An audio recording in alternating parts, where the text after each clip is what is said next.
Bienvenue dans ce nouvel épisode de notre podcast littéraire où nous plongeons aujourd'hui dans l'univers fascinant d'Ernestine M. Bacou avec son roman « Mon père était un sorcier ». Ce livre, à la croisée des chemins entre réalité et fantastique, nous invite à explorer les thèmes de l'héritage, de l'identité et de la magie au sein de la culture africaine. Installez-vous confortablement et laissez-vous emporter par cette exploration littéraire. Le sorcier est mort. Vive le sorcier! Tout s'était déroulé comme prévu. Mon petit frère prenait la place qui lui revenait de droit. Mon père l'avait voulu. Sa volonté était faite. L'aiguille des sorciers destinée à mon petit frère était en moi. Je ne regrettais rien. Bertrand devait être protégé. Je l'avais promis à mon père. Les bruits s'éloignaient doucement de moi. Je n'entendais plus les gens crier. J'étais sereine. J'attendais sans peur ce passage vers l'autre côté. Mon père me parlait de la mort. Ce n'était sûrement pas un sujet à aborder avec une petite fille. Pour mon père, c'était normal. Il me disait ceci. « La mort fait peur aux humains, Marie. Tu dois retenir une chose. Chez nous, les morts ne sont pas morts. Jamais. La mort est juste un passage. Papa, pourquoi on pleure alors à la mort de quelqu'un? On pleure pour nous-mêmes. Celui qui n'est plus là n'a pas besoin de vos pleurs. Mais père, te souviens-tu quand tu étais encore dans l'utérus de ta mère? » Je réfléchis une fraction de seconde avant de lui répondre. « Non, père. Pourtant, tu y as vécu 9 mois. Moi, je peux te dire exactement ce que j'y ai vécu, car j'y ai été préparée pour ça bien avant ma naissance. La mort est une traversée, Marie. Ne l'oublie jamais. » Oui, mon père me l'avait répété plusieurs fois. Sa mort à lui me prouvait qu'il avait raison. Il avait toujours été là pour mon frère et moi. Je devais partir sereinement. Bertrand était encore petit. Je me demandais qui allait prendre soin de lui. Je n'avais aucune idée de ce qu'il allait se passer après mon départ. Mais qu'aurais-je pu faire de plus? J'avais accompli ma mission. Mon père était un sorcier. Le nouveau sorcier était là. Tout me passait par la tête, toute ma vie. Je me revis encore bébé, sautant sur les jambes de mon père. Il me souriait, laissant apparaître les dents jaunies par la noix de cola. Il disait « Choksa, ah, tu seras une grande femme !» Ensuite, il mâchait une noix de cola en roulant les joues. Je le voyais asperger le contenu devenu pâteux sur mon visage. Mon corps, le liquide rougeâtre giclait sur mes joues et me faisait rire. Je fermais les yeux pour éviter de le recevoir. « Tu es bénie, ma fille. Tu es protégée, ma fille, car un grand destin t'attend. » Il prononçait ces mots en continuant à me noyer du liquide gluant. Il me soulevait alors et regardait le ciel. « Vous, mes ancêtres, vous les hommes de la terre, vous qui avez toujours veillé sur moi, je vous confie ma fille, je vous confie votre fille. Dieu de mon village, Dieu de mes ancêtres, vous l'avez avec vous. Veuillez sur elle. » Il disait tout ça en notre langue. Je le comprenais aujourd'hui, alors que je venais d'entreprendre le voyage sans retour. Mon père savait tout. Il m'avait préparé à ce qui allait arriver, sa mort, la mienne, et tous les événements que je vous ai contés.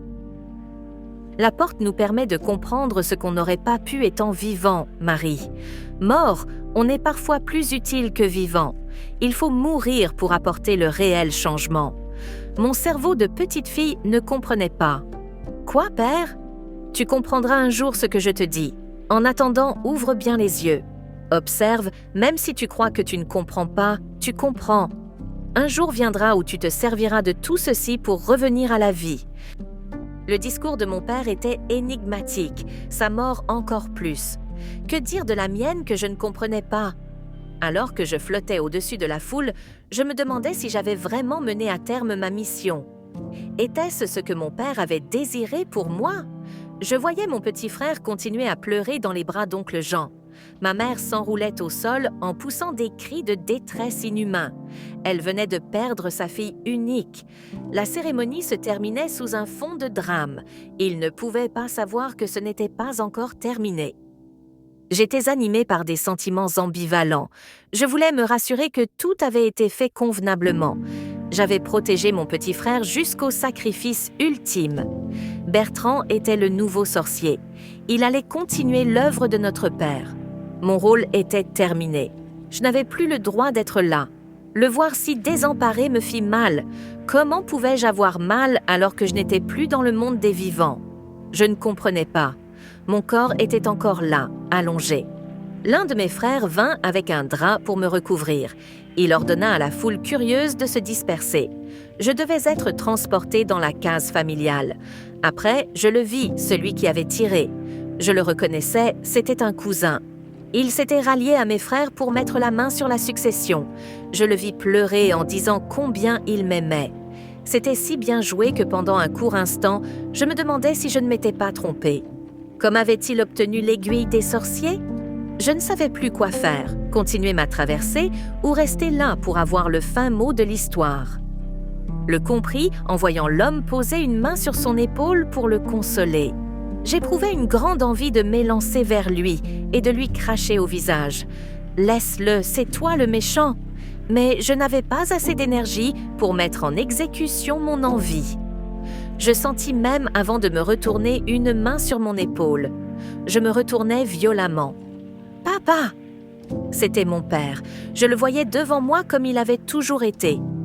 Il me sourit. « Tu es là, papa. Oh, papa, tu es venu. La flèche t'a touché, Choksa. Tu as protégé ton frère. Je suis fière de toi. » Il s'interrompit. J'attendais la suite. « Marie, quand on passe de l'autre côté, ce sont nos ancêtres qui viennent nous chercher. C'est eux qui viennent nous ouvrir la porte de l'autre monde. Tu ne pourras jamais y arriver si l'un de tes ancêtres ne se réveille pas pour le faire. »« Papa !» Je ne comprenais pas. Il faut que tu comprennes que la mort ou la vie, tout est organisé dans notre société.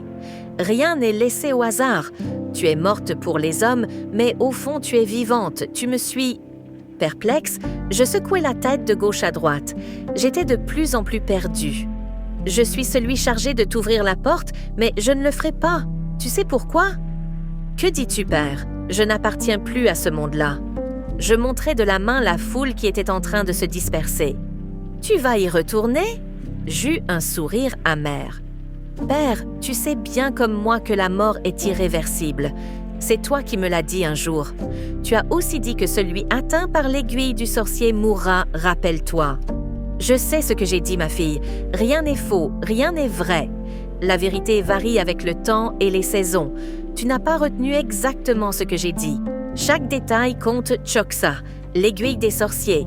Tu n'es pas une sorcière. Tu vois, il y a toujours une différence. Maintenant, tu vas retourner là-bas et terminer ta mission. Je n'en revenais pas. J'étais de plus en plus perdue. Comment, père? Je ne comprends pas. Retourne avant ton enterrement prévu dans 3 jours. C'est tout le temps qui te reste, Marie. 72 heures pour retourner et veiller sur le sorcier. Tu le feras, ma fille. Il avait disparu. Je me mis à hurler « Père, père !» J'étais seule.